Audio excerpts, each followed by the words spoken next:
Hola a todos, estamos en un nuevo vídeo de Derecho y esta vez vamos a ver el Derecho Penal, parte general.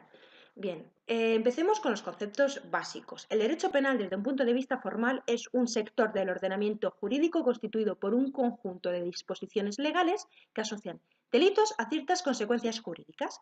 Y desde un punto de vista material es el control social. Bien, el derecho penal protege bienes jurídicos. Un bien jurídico es un bien, una situación o un interés deseado que tiene que ser protegido por el derecho. Los bienes jurídicos son de tres clases. Individuales, como la vida, la integridad física o la libertad.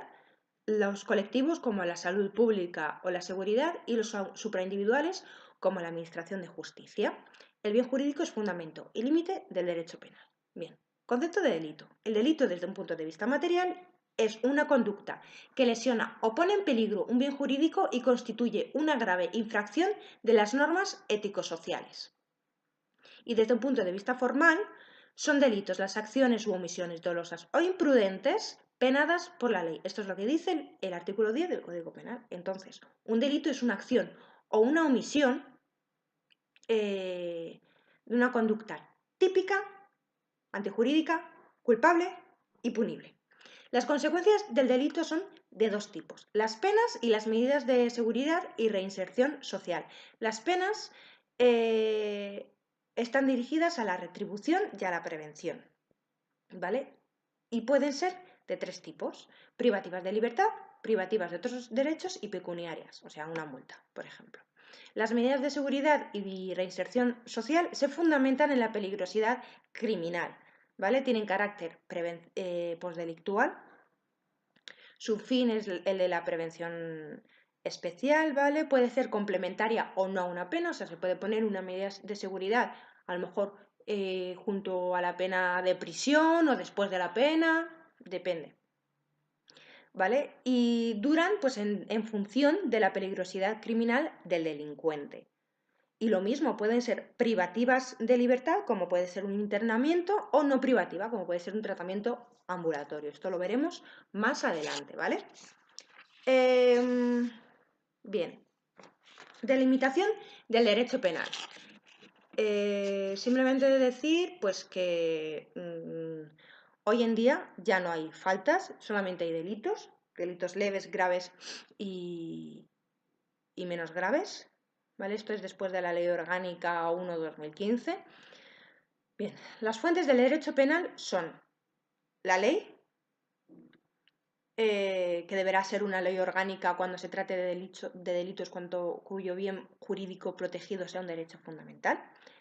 La costumbre, los principios generales, el derecho internacional y la jurisprudencia, que la jurisprudencia en sí no es una fuente, ¿vale? Es como una interpretación.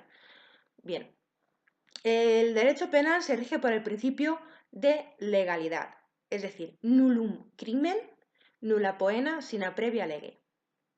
Es decir, que no hay crimen y no hay pena sin ley previa.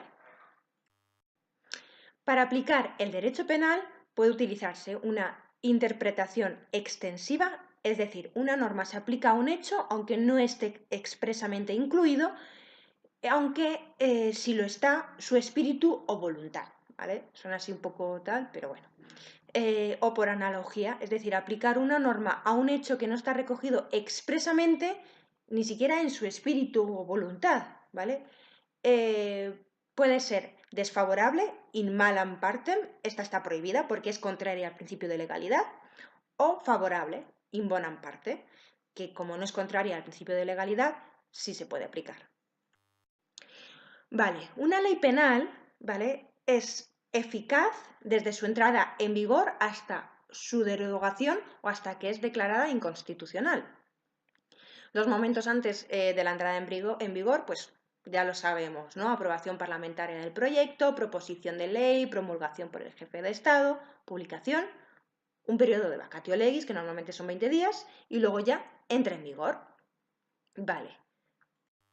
Ahora bien, ¿cuándo se considera que se ha cometido un delito? Porque no es lo mismo si se entiende cometido cuando se ha cometido la acción o cuando se ha llevado a cabo el resultado, ¿vale? Es decir, la teoría de la acción habla de en el momento en el que se produce la acción o omisión es cuando se ha producido el delito.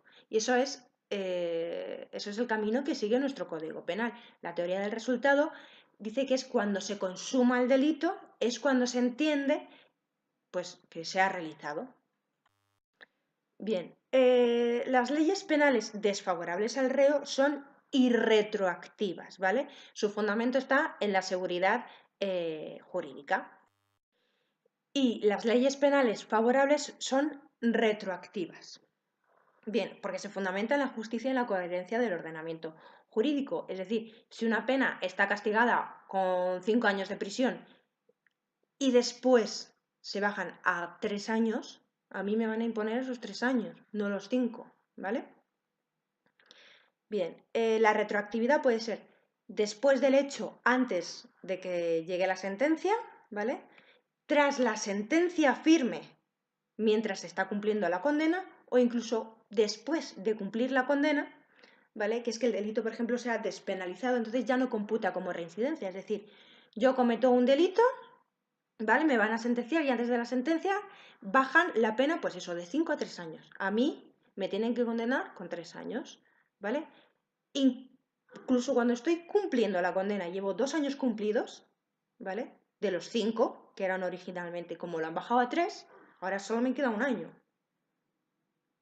E incluso si yo hubiera cumplido la condena entera y ese delito ya no es delito, ya no computa como reincidencia, porque es como si no lo hubiera cometido porque ese delito ya no existe. Vale, hay 2 supuestos especiales, ¿vale? En el que se pueden aplicar otras leyes. Vale, es que esto es difícil, un poco difícil de explicar. Bien, hablamos de la ley intermedia. Es decir, yo cometo un hecho delictivo aquí y me van a enjuiciar. Bien, pero durante ese espacio de tiempo hay una ley intermedia, ¿vale? Que ha derogado la ley que estaba cuando yo cometí el delito, o sea, es más favorable, pero que cuando va a haber la sentencia, cuando va a haber el juicio, es derogada por otra ley que es más severa. ¿Me explico?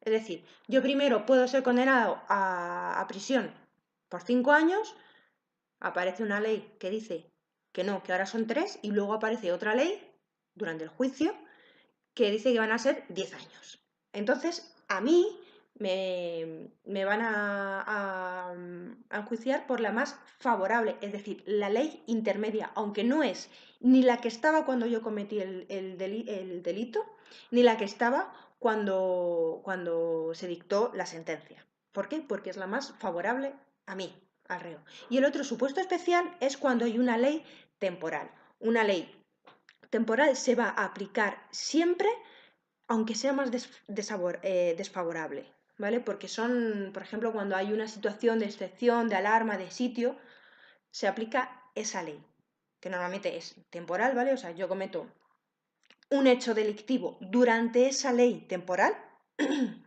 luego entra en vigor otra que es incluso más favorable, ¿vale? Pero a mí me van a condenar por la temporal.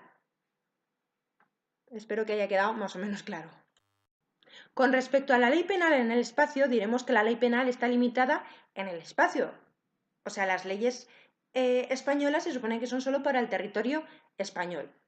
Entonces aquí entran en juego una serie de principios, como son el principio de territorialidad, el de personalidad activa, el de protección de intereses, el de jurisdicción universal, personalidad pasiva, el de justicia supletoria y la cláusula aut dedere aut judicare, que las vamos a pasar a explicar una a una. Bien, el principio de territorialidad dice que las leyes penales, las de policía y las de seguridad pública, obligan a todos los que se hallen en territorio español.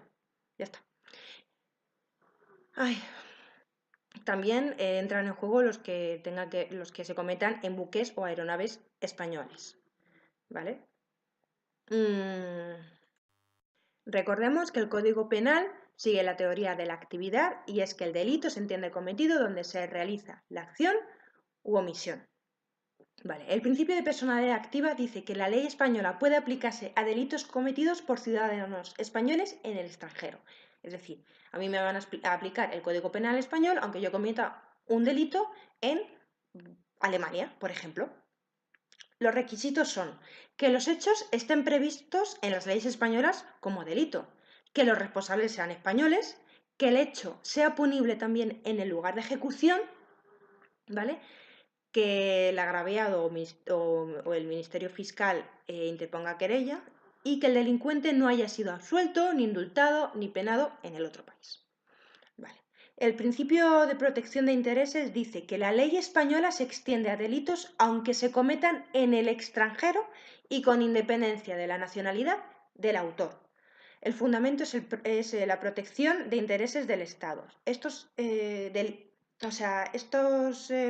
principio se extiende a delitos que tienen que ver con la traición, con delitos contra la corona, delitos de rebelión, de falsificación de firma real, de moneda, o sea, que tenga que ver con es como un atentado al Estado, ¿vale? Entonces da igual que se cometa fuera de España y da igual que no sea español, porque ha atentado a los intereses de España. Los requisitos son que el delincuente no haya sido absuelto, ni indultado, ni penado en el extranjero y que se interponga querella ante tribunales españoles. Bien, el principio de jurisdicción universal. Y es que se permite a los tribunales españoles enjuiciar delitos aplicando la ley interna, aunque se cometan en el extranjero y con independencia de la nacionalidad del autor. El fundamento es perseguir delitos que afectan a la comunidad internacional. ¿Vale? Es decir, son sobre delitos muy específicos como genocidio, lesa humanidad, delitos contra las personas y bienes protegidos en conflicto armado y cualquier otro delito que lo imponga un tratado. Es decir, estamos hablando de delitos más internacionales, por así decirlo. No estamos hablando de un asesinato a una persona, sino a un conjunto de personas. ¿Vale? Los requisitos son, pues eso, que haya cierto vínculo, que haya una querella, que no haya procedimiento para la investigación en un tribunal internacional, que no haya sido ya procesado y en caso de cometerse fuera del territorio español y no ser responsable un nacional español, España puede ceder la competencia pues, a la Corte Penal Internacional, ¿vale? O sea, no tiene por qué exclusivamente ocuparse España. El principio de personalidad pasiva dice que la ley penal española se aplica cuando la víctima sea español, aunque el delito se cometa en el extranjero y por autor extranjero. Es decir, yo soy española, me voy a Francia y cometen contra mí un delito de lesiones, por ejemplo, ¿vale? Entonces, los tribunales españoles pueden entender de ese delito. Bien, bueno, aquí vemos que son delitos muy específicos como el de tortura. Vamos a imaginar que me han torturado, no que me han pegado, sino que, pues eso, me han torturado. Delitos de tortura a integridad moral, delitos de desaparición forzada, de terrorismo, de violencia doméstica, delitos contra la libertad de indemnidad sexual de menores y delitos contra la falsificación de productos médicos y salud pública. Es decir, eso, yo me voy a Francia y me torturan o me secuestran, que es una desaparición forzada, ¿vale? Entra en juego el principio de personalidad pasiva. Los requisitos: que la víctima sea nacional español, que el autor estuviera en territorio español, salvo el de terrorismo, el de la libertad contra la indemnidad sexual de los menores y el de falsificación de productos médicos y contra la salud pública. Es decir, tiene que estar en territorio español, salvo ciertos delitos. Que haya querella, que nos haya iniciado un procedimiento para su investigación en otro lugar. Bien, ni por un tribunal internacional. El principio de justicia supletoria trata de extender la ley penal a casos en los que no es aplicable los otros principios que ya hemos visto y no hay un punto de conexión para evitar una impunidad, ¿vale? Este principio no está previsto en nuestra legislación, así que pues tampoco hay mucho más que decir. Y por último, la cláusula aut dedere aut iudicare obliga a un Estado a extraditar o a juzgar un delincuente. En la cooperación judicial interestatal, ¿vale? Hay tres formas que son la extradición, el asilo y la cooperación de la Unión Europea. La extradición es que un Estado requirente solicita a otro, el requerido, la entrega de un sujeto. Puede ser gubernativa, o sea, interviene el gobierno, judicial, intervienen los tribunales, o mixta, interviene el gobierno y los tribunales. Este es el que se lleva a cabo en España. Vale, hay dos tipos de extradición, la activa y la pasiva. La activa es cuando España es el Estado requirente. Y es, por ejemplo, pues españoles que han delinquido en España pero están refugiados en otro país, españoles que han atentado contra la seguridad exterior de nuestro Estado en el extranjero y están refugiados en otro país, o extranjeros que han tenido que ser juzgados en España pero se han ido a un tercer Estado. Y la extradición pasiva es cuando España es el Estado requerido, ¿vale? Y normalmente pues se concede o se puede llegar a denegar pues porque sean delitos políticos, militares, porque se haya extinguido la responsabilidad criminal, porque tenga condición de asilado, etc. ¿Vale? El asilo es una protección que otorga un Estado a una persona que se refugia en su territorio. Es una no devolución. ¿Vale? El solicitante debe argumentar fundados temores de ser perseguido pues, por motivos de raza, de religión, de nacionalidad, por pertenecer a un grupo o por tener unas opiniones. Una especie de modalidad del asilo es el derecho de protección subsidiaria, ¿vale? Que es dispensado a personas de otros países o apátridas que no reúnen todos los requisitos para obtener un asilo. El derecho de protección subsidiaria se extiende a hijos, padres y cónyuges. Bien, y por último tenemos lo que hemos llamado antes la cooperación de la Unión Europea, que es la euroorden. O sea, hay un delincuente que tiene que ser juzgado en España y está yo qué sé, en Francia, en Alemania, en Austria. Y mediante la euroorden se supone que tiene que venir para acá, para España. Vale. Y luego tenemos el derecho penal internacional con la Corte Penal Internacional, que se encarga de ciertas formas de agresión más graves. El genocidio, la lesa humanidad, los crímenes de guerra. ¿Vale? Por otra parte, también actúan cuando los estados parte de la Corte Penal Internacional no ejercen la competencia o no están en condiciones de hacerlo. Y hasta aquí, pues la introducción al derecho penal, parte general.